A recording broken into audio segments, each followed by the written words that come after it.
Hello and welcome back to Coach Quant. Today we're going to be looking at a question about coin flips.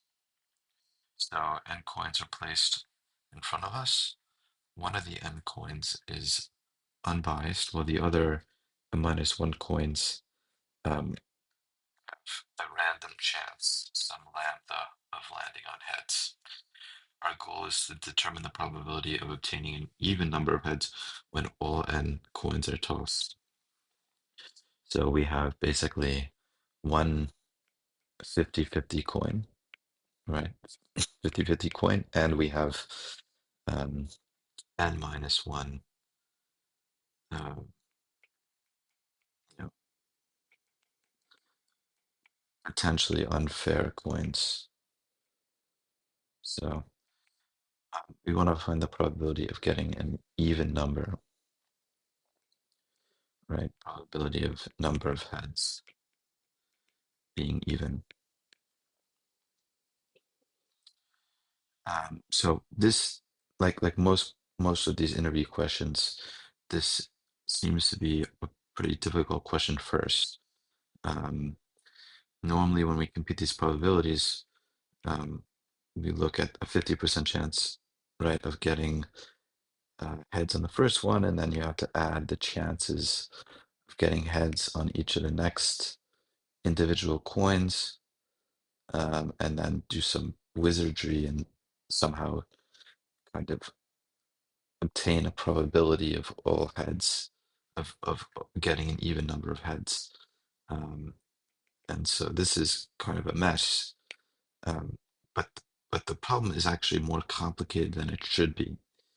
And they introduced lambda and n kind of to scare you. It's really a straightforward question. Most of these can be pretty straightforward. And so you kind of just have to think through it.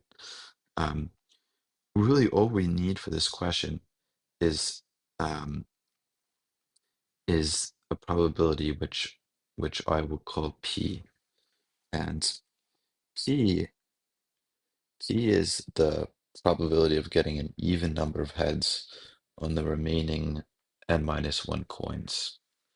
Okay, so we're going to define p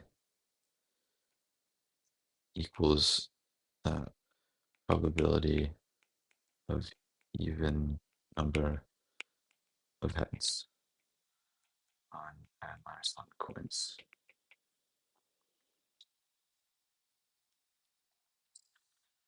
And so our hope here um, is that we can kind of use this p-value to determine the probability of the total number of heads being even. And so we know that probably, a total number of heads being even is a 50% chance, right? We get even or um, we get we get a head on the first one, and then we have to add to that the probability of getting a certain number of heads on the remaining n-1 coins. But an important thing to notice is that 1 minus p is the complement of this scenario, which is the probability of odd number of heads on n-1 coins. And so what we're really going to do here is we're going to make this small observation, which is that um, if we get heads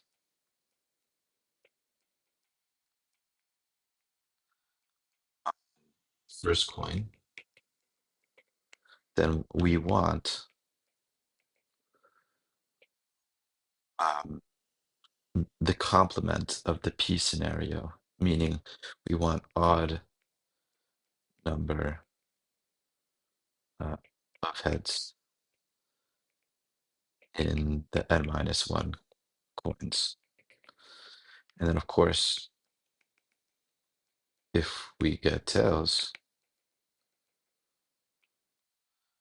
on the first coin, we want even number on n-1.